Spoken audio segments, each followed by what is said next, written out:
Greetings and welcome back to Moving Right Along, a Muppet movie podcast brought to you by toughpigs.com. This is the podcast where we watch Muppet Treasure Island 2 minutes at a time and talk about it a lot. I'm your host, Ryan Rowe. I'm your other host, Anthony Strand. And wow, we've been at this a long time. We're really starting to feel the effects of doing this podcast for so long. But fortunately, today we have a guest who's going to help us through it. He's a familiar return guest. Guest, who are you? I am Black Eyed Pea. No, I'm Matthew Soberman. I am a writer at toughpigs.com and also the curator of Muppet quotes over on Twitter. But you could have been a contender. I could have been Senator Soberman, Governor Soberman. We're getting ahead of ourselves. That Black Eyed Peas moment in the spotlight comes much later in the movie. I like that he just is Marlon Brando. Like that's the thing in this scenario. Why not? Yeah, it's funny because the actor who played Black Eyed Pea probably did call Frank Oz Miss Piggy. So much like Marlon Brando on the set of so? Am I in the scene with Miss Piggy? Mm-hmm. Mm-hmm. I would love to hear that on-set gossip. Mm-hmm. The tabloid stories. Black Eyed Pea calls Frank Oz Miss Piggy. I don't know. Okay, well, today we are talking about minutes 45 and 46 of Muppet Treasure Island, in which the crew of the Hispaniola gets cabin fever. I mean, to be fair, they get cabin fever for like half of the clip. Because I clocked That's true. The we musical don't get the number entire doesn't song. Start until 1 minute into the 2 minute clip. I Right. got 1 minute of a musical number.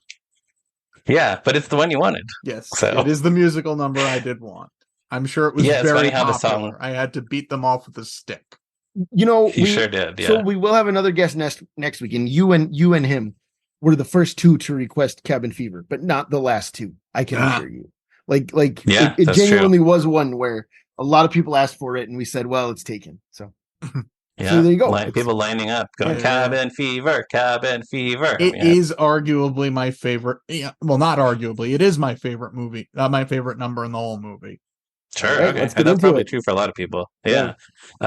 So yes, these 2 minutes begin though before the song, before the effects of the cabin fever set in, with Sam the Eagle as Mr. Arrow locking the compartment where he has just placed the treasure map.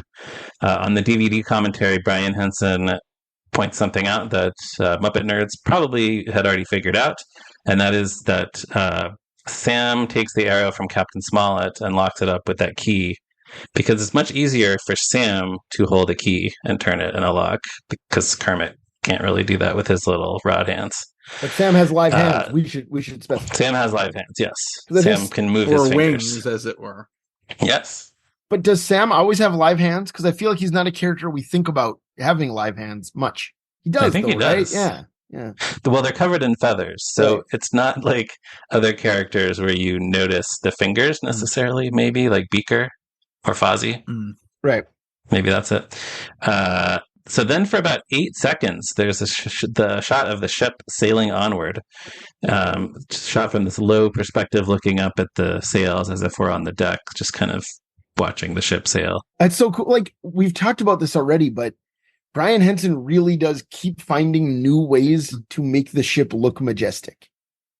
Yeah, it really does look majestic. Well, considering how much of the action takes place on the boat. Right. You got to keep coming up with new ways to show us the boat. Not an easy job to have. Right, but they do. Then there's a second or two of nothing. He goes black. I was hoping that like the clip would end there and the joke would be, well, that's Muppet Treasure Island, everybody. The movie's over. That would be funny. You could easily do an edit of that where Sam locks the map, and then just you get the shot of the sails, and then darkness and the credits. Yeah, love, power. But no. Then suddenly there's a hard cut to the Hispaniola on the ocean, far away from the camera. It looks so small out there in the empty ocean. So this is as good a time as any to mention something else that I've had in my notes for a while from the DVD commentary about how they shot the ship on the water. Brian Henson explains that in these shots where we see the whole ship on the ocean, they had a model of the whole ship, and they matted that over some footage they took of a garbage barge on the ocean in the Caribbean, or Caribbean, depending on how you prefer to pronounce it. Barges in the Caribbean. Apparently you can. Yeah, right. So apparently, if you're a movie crew, you can just rent a garbage barge. So they did that and went out in the ocean with it and filmed footage of it. And then I guess they also, at the same time as when they just shot footage of the empty ocean for the background of some of these other shots.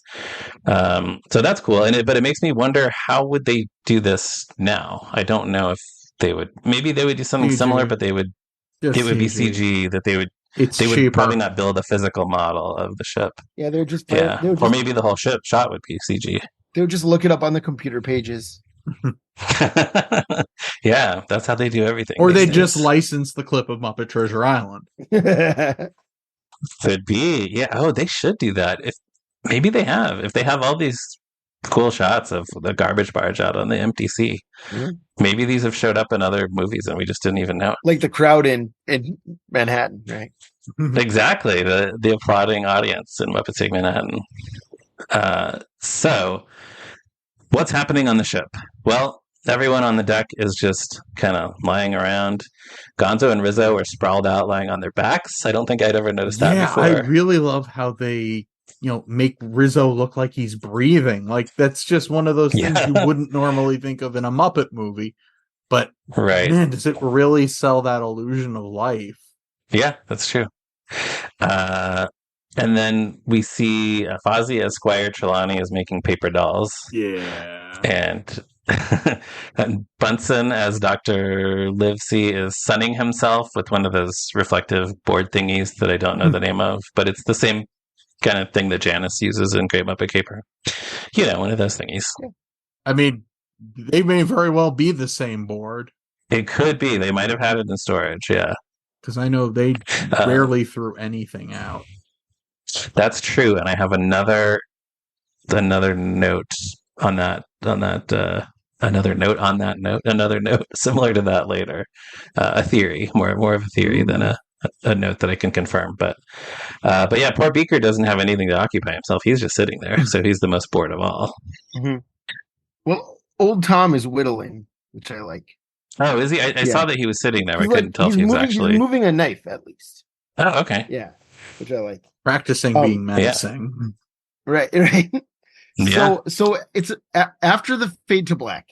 It's 20 seconds of just watching people sit around the ship, and I like that because we need to feel how bored they are. I think I know, blah blah. I complain about this movie all the time. Whatever.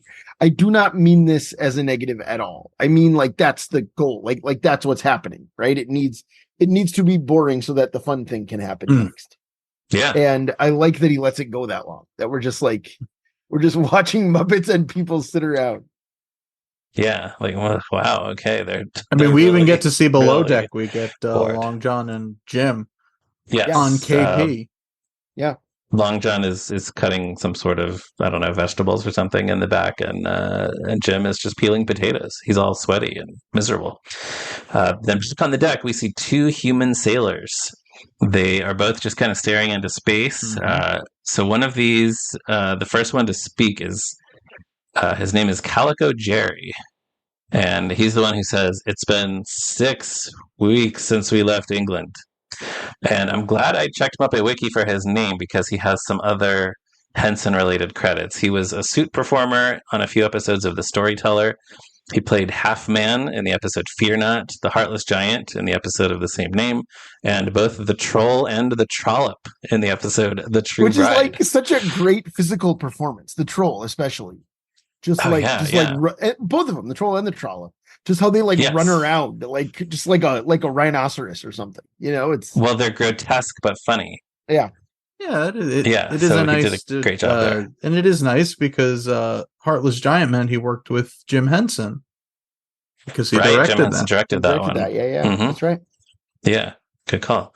And later he played Mr. Rock Chewer in the Neverending Story 3, which the Creature Shop did the puppets for. I have seen Neverending Story 3. It's been a long time. I don't remember a lot about it. It was very bad. But I do remember a sequence where the Rock Chewer Yeah, Jack Black is in it. All I remember is the home video trailer that they would run on. I don't remember. Was it the Flintstones VHSs? Another Henson Creature Shop. No, then it would have been something else. The movie's from '93, so yes. So maybe. But yeah, the only thing I remembered was Jack Black, future Muppet movie. Role haver. Right. We'll talk about him in a couple seasons. Yeah. It's really only 2 full seasons away. 2, I guess. Yeah, 2 seasons from now. We'll do some bonuses in between, of course. But I was going to say the one scene that I do remember from Neverending Story 3 is when the Rock Chewer character rides a motorcycle and Born to Be Wild plays on the soundtrack. So I guess that's this guy. Yeah. So good for him. So I got a few other fun credits for old Frederick Warder here. Ooh. Oh, good. He was a stuntman on the 1980 Flash Gordon movie.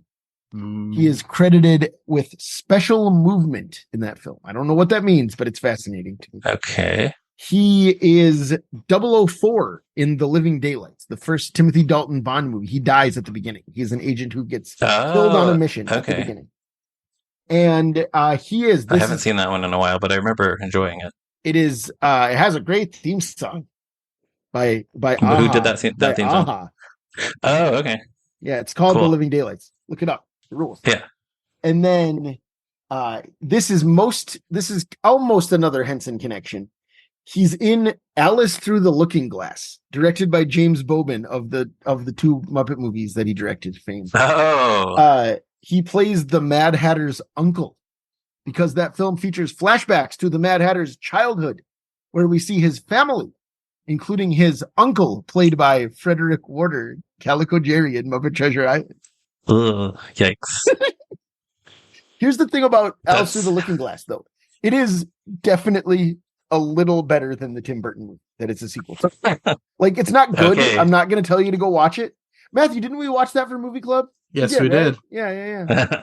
So it is definitely a little better. Rave review. I think so. I mean, I think the first one is one of the worst movies ever made, personally. Does the Mad Hatter do the futterwhacking in Through the Looking Glass? No.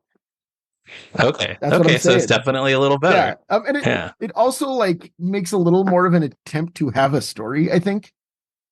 Like it's not, and Matt Vogel's in it. That's kind of fun. Yeah, I'm trying to find where we put it on our rankings. We probably both have it relatively low, I would think. What does Matt Vogel do? He plays a little like a clock. Yeah, he plays TikTok, a little, I think. He plays like a tiny little TikTok man. Not TikTok, but like a mini version of him. Who is like Sacha Baron Cohen's assistant, right? Is that right? Yeah, am I remembering right? Sacha Baron Cohen plays Time. Yeah. So out of 62 current entries, I have it at 38, and you have it at 36. So we both you have thought slightly more of it than I did. Yeah. These are Disney movies that the two of you have watched and discussed together for your movie club. Yeah, so Matthew and I have had a live action Disney movie club, just the two of us, for like close to 5 years now. You know, we do one a month, and we've done 60. The first like maybe 1 or 2 were on Hoopla, because that's where all the old live action Disney movies were, and then they yanked them off because Disney Plus was born. Right. Yeah. And they never put them on Disney Plus. And so many of them are not on there. Yeah. But anyways, so that's annoying. That's something me and Matthew do. But it's great. I'm so glad we do it. Like, it is a lot of fun, and it gets me to see things I would not normally find the energy to see. Right. Such as Alice Through the Looking Glass. Mm-hmm. So listeners, we encourage you to watch movies that you would not normally necessarily watch. Seek out stuff that's different, and find a friend to watch them with. Like, that's the thing. Like, but like that's the thing. We've been doing this forever, and it just keeps us both going with watching like weird stuff, you know. So, and sometimes it helps us with our own individual watch projects. Right? Yeah. Nice. Awesome. Cool. Yeah. And Anthony, I'm glad. I don't think I actually had said the name of this actor yet, but Frederick Warder is. So yeah, I'm glad you mentioned his name. And then we cut to the other guy, the other sailor. This character's name is Easy Pete, and the actor's name is Harry Jones. Muppet Wiki tells us that he also appeared in the movie Loch Ness, which was released the same year. That movie also had creature shop effects. It stars Ted Danson and Jolie Richardson. It sounds mildly interesting. I've never seen it. Never heard of it. No? I don't think so. I will say it has music by Trevor Jones of Dark Crystal and Labyrinth fame. Wow, okay. So that might be worth seeking out. Yeah, I think they talk about it a little bit in the book No Strings Attached, the Creature Shop. Sure. I'm sure. Yeah. Book from probably shortly after those two movies came out. But anyway, this guy Harry Jones was also in Clash of the Titans, Dangerous Liaisons, and Eric the Viking. Eric the Viking with our old pal Black Eyed P. Was also Act Black Eyed P. That was one of his. Oh, right. That was one of his other pirate or Viking related. His other seafaring movies. This guy Harry Jones was also. We would be remiss to not mention that he's in The Little Vampire, starring Jonathan Lipnicki. So okay, we would be remiss. Movie where really? Jonathan Lipnicki plays a vampire. Okay, good. Yep. I remember that existing, but Ryan, once again, I haven't seen it. Ryan, what are we doing here if we don't talk about The Little Vampire? No, you're right. I think you're going to talk about his spot on Coronation Street. Was he a Corey? We should mention Jonathan Lipnicki as a vampire. I mean, let's be honest. Practically half the actors in Britain have done Coronation Street. Right, that's the thing. Like, every time we look up one of these actors, they've been on Doctors, they've been on The Bill, and it's just like, that's just what you do as a working actor in England, Yeah. It's all these, I guess that's why, because it's all these British actors. Yeah. So there's this zoom in on Easy Pete's face as he says, 5 days since we had a breeze. And the shot sort of warps and distorts. Is there a specific name for that shot? Because I want to say Dutch angle, but I don't think it's a Dutch angle. Well, it's more than that because it's actually like sort of. It looks wrong. Like it's sort of stretched or compressed or something. Well, it looked wrong in 1996, but now this is what all old TV shows look like on widescreen television. Well, yeah, I was actually just about to say it's when you go to your elderly aunt or uncle's house and they have the TV picture settings wrong, so everything is either stretched out or squashed. Yeah, I mean, in my case, that's kind of what it looks like. In my case, it's my parents' house, but yes. Okay. I mean, technically, this is a Disney movie. Stretch and squash is something they were built on. Right. Well, so the animation it's fans. Kind of like that. That's wild that Art Babbitt was the director of cinematography for this movie. There probably is a technical term for what this effect is. I don't know, but anyway, they're just kind of warping and distorting the shot. And then we cut to Sweetums, and they do the same thing. Even big, strong Sweetums can't handle the pressure of what's happening here. Then we cut back to the Calico Jerry, who jumps up and says, "I've got madness," and then his arms start twitching uncontrollably, and he shouts, "I've got cabin fever." And then Easy Pete jumps into the shot and shouts, "I've got it too," which I've always loved his delivery of that. I love how they're both flailing at different speeds. I don't know if one is going too hard and the other one's right, or the other one's not doing it hard enough. No, Easy Pete is not making any attempt to stay synchronized with Calico Jerry. So not quite as mad as Calico Jerry. Oh, maybe not. Varying degrees of madness. Yeah, I think Easy Pete overplays it. I always have. Like, I think that's the difference between you and me with this movie, Ryan. Is that you're like, that's so silly, I love it, and I'm like, why is this guy doing this? He's not a Muppet. That's not funny. Okay, let me ask you this: do you think it would be funnier if he just said, "I've got it too," as opposed to "I've got it too"? No, I suppose not. Okay, but just had to ask. But the question is, like, does that make it funny now? Like, to me, it's not that funny. Whatever, who cares? This is such a silly. Oh, of course, and so can you. But this is such a silly, broad moment that I think it works for this. Sure, I get it. There are other jokes and lines of dialogue where it would not work at all. Like if in the compass scene, if Jim had said to Long John, Don't do that. It's the only thing I have in my phone. Like that would not work at all. But here it makes sense. Yeah. Okay. Yeah. I mean, they're going mad. They're not, sticking to the normal cadence of speech. I can't argue with that. Yeah. I can't argue. Yeah. It's all getting to them.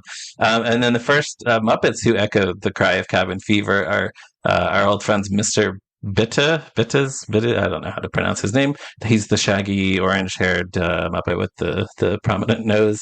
And then the weird wedge-beaked pirate who we've been referring to several times over the course of this podcast.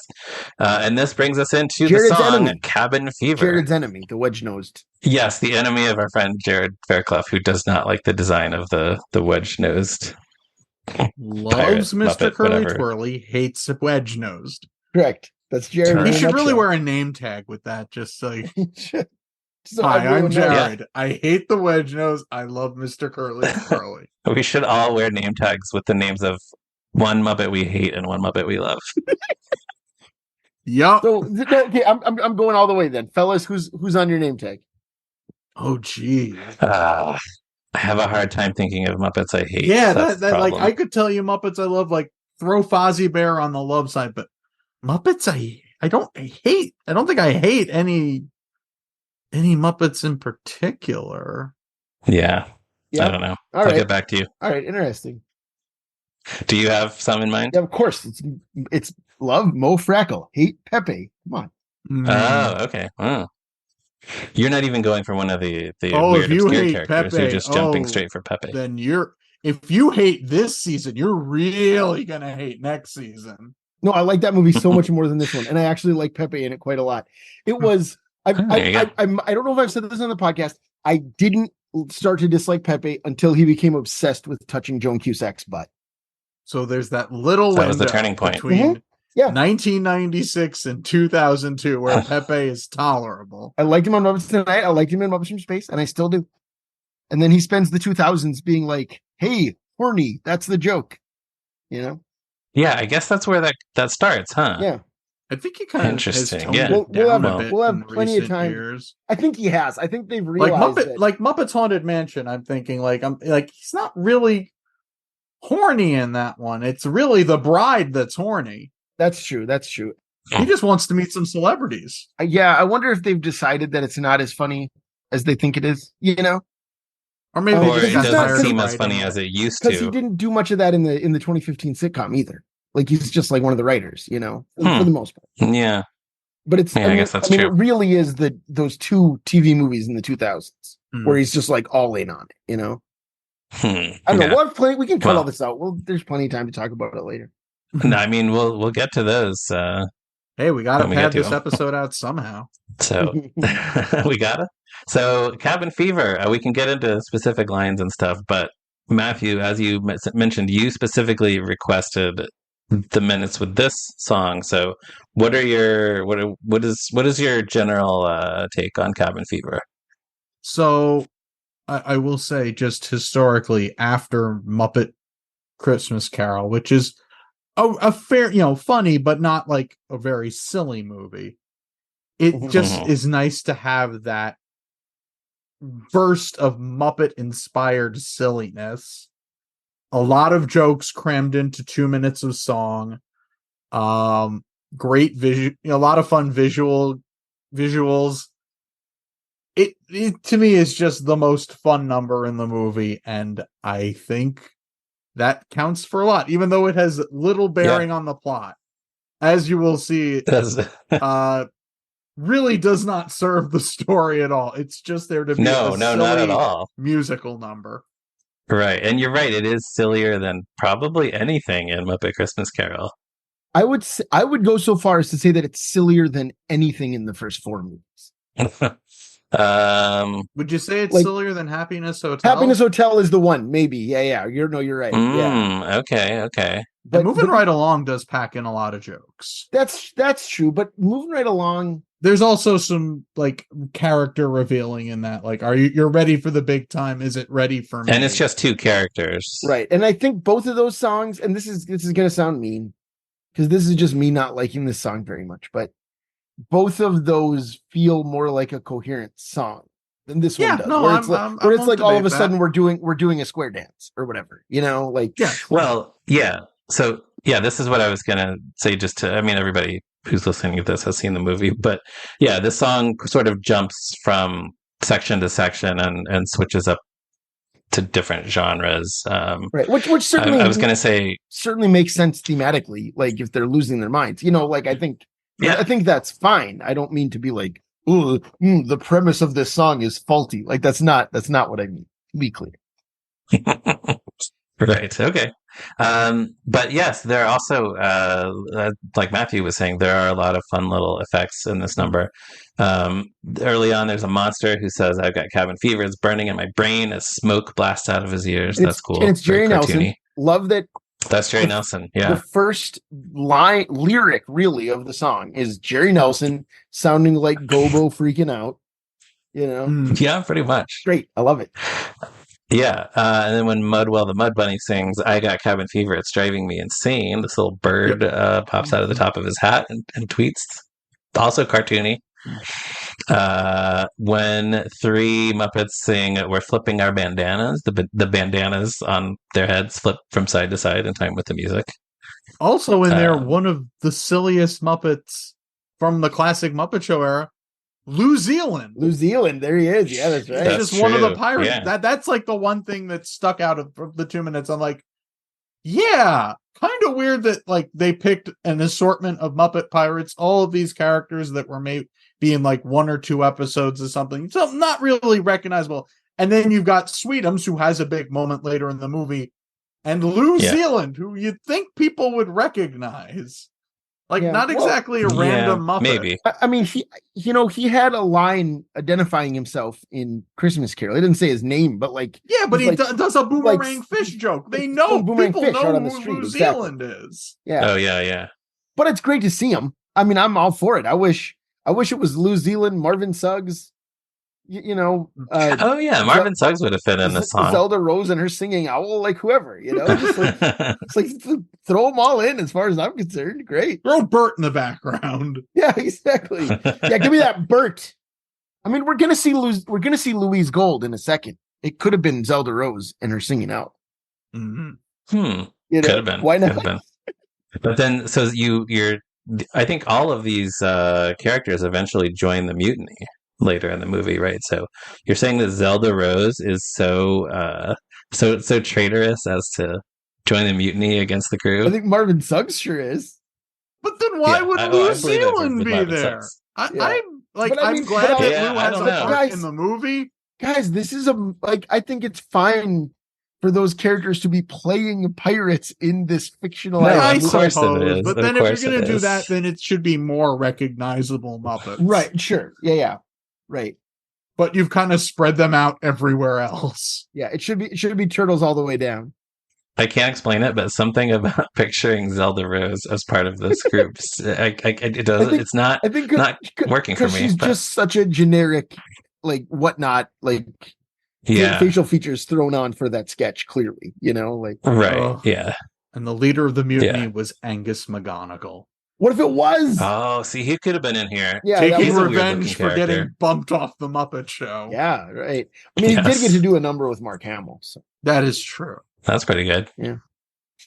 And then after the line about going bananas, there's a transition to it looks like they're in a nightclub or something. There's these palm trees. Yeah, we go full Carmen Miranda. Yes, there are different tiers to the performing space that they're in. The human sailors in the back are like wearing these midriff bearing outfits and shaking maracas. There's also a Muppet banana dancing around, which I like a lot. Well, if you're gonna go bananas, exactly. Bananas. Yeah. Yes. You gotta do it. They're literally going bananas. So Gonzo is wearing this costume that I guess is meant to look like a glitzy version of a Toreador or Matador costume. I might not be right about that. If I'm not, somebody please give a more accurate description of what that costume is supposed to look like. But I think this might be the same costume that Gonzo wears in an episode of the Jim Henson Hour when they do La Bamba as the closing number. It's very similar. It's also popular. sparkly and glitzy. Let's check Muppet Wiki. I mean, we were just talking about how the Muppet Workshop kept stuff in storage for a long time. Yeah, and that's not that. I mean, that's 7 years earlier. Like, that's not that long. Right. It wasn't that long before this. So somebody might have just been like, "Oh yeah, we have a silly costume for Gonzo that he could wear in this number." Yeah. So unless I'm watching disproven, I'm watching the La Bamba sketch now. Excuse me, guys. I'm watching the Jim Henson Hour. It's always a good time to watch the Jim Henson Hour. That one's like bright red. Is it bright red in the movie? I don't know if the colors are exactly the same, but that could be lighting. They could have redressed it with different sequins, or that's true. Maybe it could just be the same pattern but a new costume. I think the outfit is a deeper red in the Jim Henson Hour. It feels a little like pinker, but that could also be, TV lighting versus movie lighting. Yeah. But yeah, the outfits definitely are reminiscent. Maybe they used a similar pattern. So, might be the same pattern, yeah. So inconclusive, but only Polly Smith knows for sure. Oh yeah, that does look really similar. Yeah. I'm looking at the one now in the movie. The shoulder pads are so similar. Exactly. At the very least, they did not design a completely new look for Gonzo from scratch for this number. Yeah, well, why would they need to? Exactly. Because as everyone will say, no one watched the Jim Henson Hour when it aired. Oh, yeah, I did. I know. But not many other people did. Yes, then there's the square dance style interlude. We switch genres. Where this Muppet Lobster, this is Jerry Nelson again. That's a Roach. That's Jacques Roach, my friend. Oh, is that the same as Jacques Roach? Yeah, the fiddle player here is Jacques Roach. Yeah. Okay. Well, before this, I do want to talk about the verse that did not make it into the movie. Oh, right, yeah. Okay, so this is where the deleted verse is. Okay, tell us about that. Basically, after the "We're All Going Mad," the Carmen Miranda number, we get in. There is a line that goes, "My sanity is hanging by a thread. Since we're going nowhere, I've gone out of my head." Oh yeah, and then we were sailing over the bounding main. And then Lew Zealand says, "And now we're not." Not really much of a joke, but it is the only line that Lew Zealand has in the song. And for that matter, would have been the only line he had in the movie. Right. Again, they treat Lew Zealand like this random background Muppet, and it really bothers me. It does bother you, we can tell. But I will say, it did inspire me because he doesn't really sing it more than he shouts it. And that got me to thinking, how many songs has Lew Zealand been in where he has like an audible line where you can tell it's his character that he actually sings? And I couldn't think of anything until Something So Right for Muppets Most Wanted. Because it the reprise of Hey, a Movie and Great Muppet Caper, he just shouts, "And me." Yeah. I don't think he has any solo lines in Manhattan. He doesn't sing. No, he doesn't sing with Sam and the Newsman, right? He's not in that. That'd be the spot. But I don't think he does. Which movie is that? In Manhattan during the wedding. Yeah, no, I don't think they'll be here any minute. Yeah, that's already. But you know what I mean, like that part. Did he do something in 12 Days of Christmas with John Denver? He does in the TV special version of 12 Days of Christmas. Not the... Yeah, he does Seven Swans of Swimming? Yeah. No, he does... I don't know, I usually listen to... He does one of them. I was just thinking the movies, strictly. Oh, movies, okay, yeah. Then, Yeah. I don't know. Poor Lew Zealand. Doesn't get to sing much. But it's good that Jerry Nelson gets to do the square dance, Colleen. Yeah, I mean, if you're going to do a country number, then you got to get Jerry in there. Call Jerry, yeah. Yeah. Oh, and just in case I don't know if we actually said explicitly, that verse you mentioned is on the soundtrack album version of the song. It's just not in the movie. Yeah. So yeah, it's a roach then, the Muppet Roach, played by Jerry Nelson, playing a fiddle, calling out instructions for crazy dance moves, telling people to lash their partners to the wheel and throw them over the side. Took the Muppets five movies to get a square dance number. I mean, they did it on the Muppet Show. One of the worst moments in the history of the Muppet Show is James Coburn calling out the Japanese square dance or whatever. Ooh, yeah, that's bad. Yeah, I mean, I think I like the idea, but it does kind of devolve into stereotypes. Well, and it's just so late. Like I reviewed this episode for the website, so I think about it a lot. But it's like it's such lazy stereotypes, and some of them aren't even Japan. Like they just like he like talks about like ordering egg foo young, which is like a Chinese dish invented in California. You know what I mean? Like has nothing to do with Japan, let alone samurais or whatever is supposed to be happening in this song. There's a reason those episodes. So some of those episodes have those disclaimers on Disney Plus. Yeah. Anyway, back in this movie, we then have Calico the Muppet, not Calico Jerry the human, but Calico the Muppet, the guy who looks like Eric Idle. And once again, the wedge-beaked pirate, looking very classy. They're holding teacups and singing about how crazy they are. No ifs, ands, or buts. Right. Then they each have a plunger connected to a case of dynamite. So at the end of their little moment, they blow up the screen. I just want to say too, though, Calico looks great in his head to toe yellow suit that he's wearing in this shot. I had never stopped to appreciate it before, but for how little time it's on screen, it looks really good. Yes. Then the last thing we see before this clip ends is our old friend the dodo bird, along with Bagoonie from Fraggle Rock and a goat. I guess this is the goat that our friend Becca has identified as being a goat from Sesame Street. Yeah, not surprising. From We Are All Earthlings. Right. That's what it was. So their section of the song now has this sort of German oompa sound to it. And before the clip ends, they get as far as Ach du lieber Volkswagen. It's an ad. That's where the clip ends. It's an ad. The whole thing ends with an ad for Volkswagen. So. Go out and buy a Volkswagen. Ach du lieber means oh dear in German. And of course, yes, Volkswagen is a car manufacturer. So they're saying, oh dear, a car. Oh dear, Volkswagen. And that's the end of the number. It was all just leading up to that's how the movie big ends, ad for Volkswagen. Weirdly. Roll credits.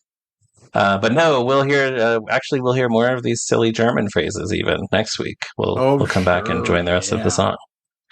Well, okay, Matthew, do you have any other thoughts on the rest of the song? Because you won't be with us next week. No, I didn't prepare for this. Oh. Because it wasn't my clip. I will say there is a line I'd like to get my hands on. Whoever wrote this script definitely feels proto Pepe. Oh yeah, which to be fair, like Pepe, not surprising considering like this was being done around the same time as Muppets Tonight. Yeah, this would have been, I guess, shortly before they started workshopping new characters and stuff for Muppets Tonight. So I like to think that Pepe was puppeteering that character. Yeah. A Muppet performing another Muppet, as OK Go predicted. Oh, sure. Yeah. Some years later, in their video, the music video of their cover of the Muppet Show theme song. Yeah. So, that is the end of these 2 minutes. I had a few things on the actual phrase cabin. Oh, Anthony? Oh, sorry. I have a couple of different things. Oh, okay. Did we talk about the fact that Calico and his wife or whatever, that's Jerry and Louise Gold? We didn't talk about that, right? Oh, right. No. So it's like the Borneo team. It's like the old jug band lead singers back together. Oh, again. yeah. You know, they're not doing those voices at all, but anytime I can hear Jerry Nelson and Louise Gold singing together, I'm excited. Oh yeah, they love doing that. Nice. I remember Louise talked about that at Jerry's memorial tribute at the Museum of the Moving Image. Sure. She talked about how any time she got to work with Jerry was a gift. Right, and they sound so good together. They always do. They do. You know, right before this, they did Secret Life of Toys, which is the series of the Christmas toy. and she played Raisin. There's no Apple character from Christmas Story. Kathy Mullen wasn't on it, so the doll. So the doll is Raisin, and it's Louise Gold. And there's like a couple of different times where they find excuses for Balthazar and Raisin to sing duets. You know, good. Yeah, I love it. And then also I just looked it up, and apparently egg foo young was in fact invented in China, not in the United States, but the version we have in the US is generally different. So I just want to make sure that I'm not like spreading ignorant misinformation. Oh, sure. But the point is it's not from Japan. It's not from Japan. No. It's sure not from Japan. Yeah. So, right. So, yeah. Anyways. Yeah. So the phrase cabin fever, what does it mean? As various online sources will tell you, it's not an official medical or mental health condition. You will not get a prescription for anything that's going to cure your cabin fever. But it's just kind of the general feelings of boredom, restlessness, and anxiety that people can experience when they're confined to the same space or unable to get out and have social interactions. Obviously, all these characters are stuck on the ship. It's been 6 weeks, so that sounds pretty awful, just being on a ship for 6 weeks. And it's, the rats are on a cruise. The rats are having a good time. But for all these crew members, this is just, they're at work and they're stuck on this ship. That's terrible. I mean, you act as if the three of us didn't go through a lockdown not too long ago. No, that's true. That's my next bullet point. All of us, everyone listening to this, felt the effects of cabin fever during the COVID lockdown. And we even used the title Cabin Fever as the name of a live video series that Tough Pigs hosted, that our friend Johannes coordinated, and I'm sure it was his idea to call it Cabin Fever. So yeah, we've all had cabin fever in our lives as of now, and some can some can say that it never really went away. Yeah, it does feel like the world kind of went mad after that, and I don't think we've fully recovered. Yes, we're disoriented and demented and a little nuts. In 2021, at the height of that lockdown, people were using this phrase a lot, cabin fever. Mel Magazine ran an article where they sent the song to 3 psychology experts to evaluate how similar it was to actual cabin fever. They asked them questions like, would cabin fever cause you to shake? Would cabin fever cause you to dress like Carmen Miranda? And it's fun to see the answers that they came up with. So I'll put that link in the show notes for people to read. So yeah, I have a couple other things on this song, but I can get to those next week. So anything else on these 2 minutes, Matthew? We covered the lost verse. Rizzo breathing. I think that was everything I could think of. I just wondering, like, was this sort of the introduction to cabin fever, the term cabin fever, or had you heard it before seeing this movie? Oh no, the term predates. Oh, I know that. I don't just didn't know. Oh, personally, yeah. Like, that's a good question. I was 15 when this movie came out. I want to say I had probably heard the phrase cabin fever before, but I bet for a lot of people who saw it at a younger age, I think it was probably the first place they ever heard it. But it would not be the last time, because I also recall it being mentioned in the 1979 Jimmy Buffett song "Boat Drinks." Well, there you go. Oh, okay, because I think he wrote this when he was living in New England during winter, and he couldn't go outside. So he was actually probably stuck inside a cabin. Yes, I mean the line is, "I shot 6 holes in my freezer. I think I've got cabin fever." Okay. Jimmy Buffett's just great. Sure. Oh, yeah, there we go. And he worked with the Muppets on the Kermit and Pig album. He did. Okay, Anthony, anything on these 2 minutes or anything from The Strange Case of Dr. Jekyll and Mr. Hyde? Sorry, so I think I thought we were doing anything from these 2 minutes earlier when I said those other things. Oh, that's okay. But I do actually have one other thing that I meant to say, which is that even though I've been grumpy about this song today, my appreciation for it has actually gone up exponentially in the past couple of months. Oh, because my kids both love it. Oh, like is we watched the movie towards the start of the season. Mm-hmm. My whole family did, and they'd seen it. Iris had definitely seen it. I think Miles maybe had, but ever since then, they have been asking to play this song on YouTube, just like randomly. Just can we watch Cabin Fever? And the fact that it makes them so happy, like, makes me not as grouchy about it, you know? Okay. They love it. Like, as I kind of said, like, I don't really think it's that funny, whatever. But like, I can't be upset when a Muppet thing makes my kids so delighted. I mean, it probably is the most kid-friendly song in the whole movie. Yeah. Like, I can't see kids running around singing Shiver My Timbers. Or, right. Well, Sailing for Adventure is the other one, I think. Yeah. Which is kind of similar to this, frankly. You know, as we talked about on that episode, these are the two that kind of feel like Muppet Show opening numbers. Yeah. You know, it's just like random Muppets singing whatever. That, and then I do have one thing from the Strange Case. I decided to check and see if there's anything about cabin fever or going crazy because you're on the ocean for too long in the book. And not quite. The closest thing in the novel to cabin fever is Captain Smollett saying, "My lads, we've had a hot day and are all tired and out of sorts." Right before they go ashore. Okay. That's like the closest thing. So. Yeah. There's nothing in the June 1st, 1994 draft of the screenplay that I've seen that indicate, like, sometimes in a script it'll say, like, at this point these characters will sing a song and here's what it should be about, but that doesn't happen in that draft. So that idea must have come a little later. So that's interesting. Sure.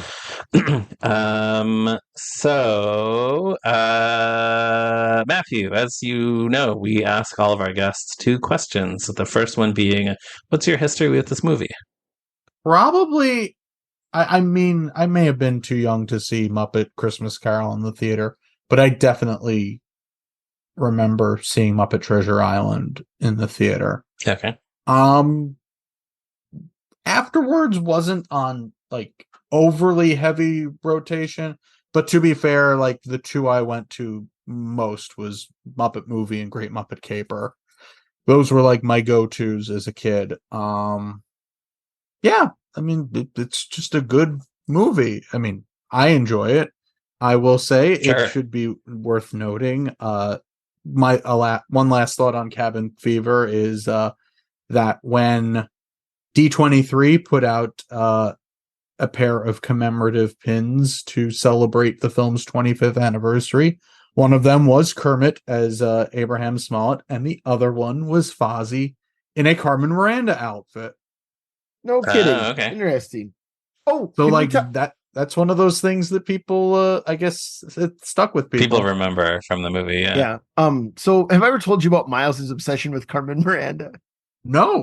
I don't know if you've talked about it on the podcast. So one of Miles's favorite Looney Tunes. Miles is a big Daffy guy like myself. I think remind us how old Miles is. Miles is 6 years old. And he's a big Daffy Duck guy, as am I.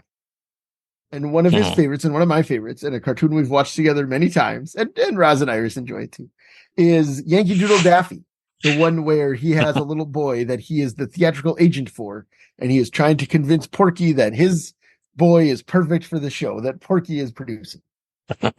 And Daffy wears like a basket of fruit on his head, at one point during just like some of the gags that he's doing. And Miles consistently calls the cartoon the one where Daffy's being Carmen Miranda. Because he asked me, like, why does Daffy have fruit on his head? So I told him whatever. And then when we watched this and he saw Fozzie being Carmen Miranda, man, he loved it. He loved it. Flipped out. I was going to say, put on the movie where Fozzie is being Daffy Duck. Yeah, exactly. Yeah. Yeah. And someday you'll show him an actual Carmen Miranda movie. You say, Miles, come in here. Let's watch Copacabana. Fired up. Yeah. There you go. He's going to say Carmen Miranda being Carmen Miranda. He's going to say, where's Harpo? Because he doesn't care about Groucho. Who is Carmen Miranda's co-star in that picture. It's the only Carmen Miranda movie I own. Oh, you actually own a copy of that? Copacabana on VHS, yeah. Of course you do. Okay. Mm-hmm. So what was the second question? Yes. Thank you for reminding me because I was about to go into the outro. The second question is, where do you rank this among all of the Muppet movies? Ooh. I don't know. I've never really ranked them before. Well, presumably you've done it when you've been on this show before, or maybe not. I don't think we have. So I'm going to cheat and just give my ranking of it in the title cards article I wrote. Okay. So this is how you rank them, not by the quality of the movie, but specifically by the title card. Okay. Because honestly, I don't think I could really compare. It's like Muppet Movie and Great Muppet Caper at the top, and then Manhattan, then Christmas Carol, and the rest. It's just like I don't want to have to think about what's better or worse. But in my article, Muppet, Sesame Street, and Henson movie title cards ranked. Love that one. I had Muppet Treasure Island as 10th out of 16. Okay. But that includes Dark Crystal Labyrinth and the two Sesame Street movies. The two Sesame Street movies plus Muppets Wizard of Oz, Very Merry Muppet Christmas Movie. Mirror Mask, Good Boy, Dream Child.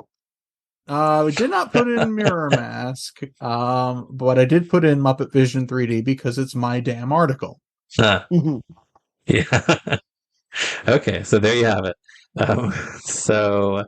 With that then, unless there's anything else, we can wrap things up for this week. Matthew, thanks for joining us. Thanks for having me. Always fun. And as always, thanks to Morgan Davy for our show's logo. And listeners, you can find Tough Pigs on the internet at toughpigs.com. We are also all over social media as well as TeePublic. Go look at our TeePublic designs. You can check out the Tough Pigs Discord server where lively discussion is always happening. Let us know what you think of this movie, this episode, this whatever by emailing us at movingrightalong@toughpigs.com. You can find me on Letterboxd at Movies Are Neat. And Anthony on Letterboxd at Zeppo Marxist. You can find me on Blue Sky at Me Ryan Rowe, and Anthony on Blue Sky at Durwood Clapper. And Matthew, where can people find you? You can find me on the crumbling remains of Twitter at Matthew Soberman or at Muppet Quotes. I'm on Facebook, but to be fair, I don't necessarily accept friend requests from people I don't know.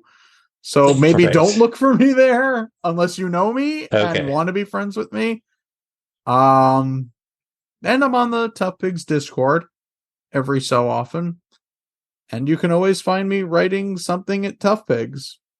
There you go. Exactly. I do have one more thing to plug. I am also part of a show, Screenhole TV's VHS. We are twitch.tv/Screenhole TV. It's a show where we sort of riff old TV specials with a focus on theme park content, Disney parks in particular, and all that good stuff. Come check us out. We have a good time.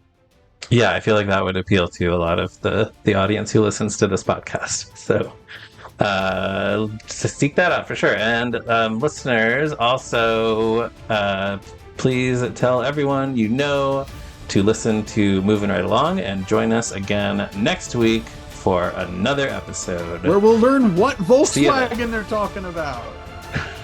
Maybe it's the beetle that Cookie Monster ate and follow that bird. I hope so.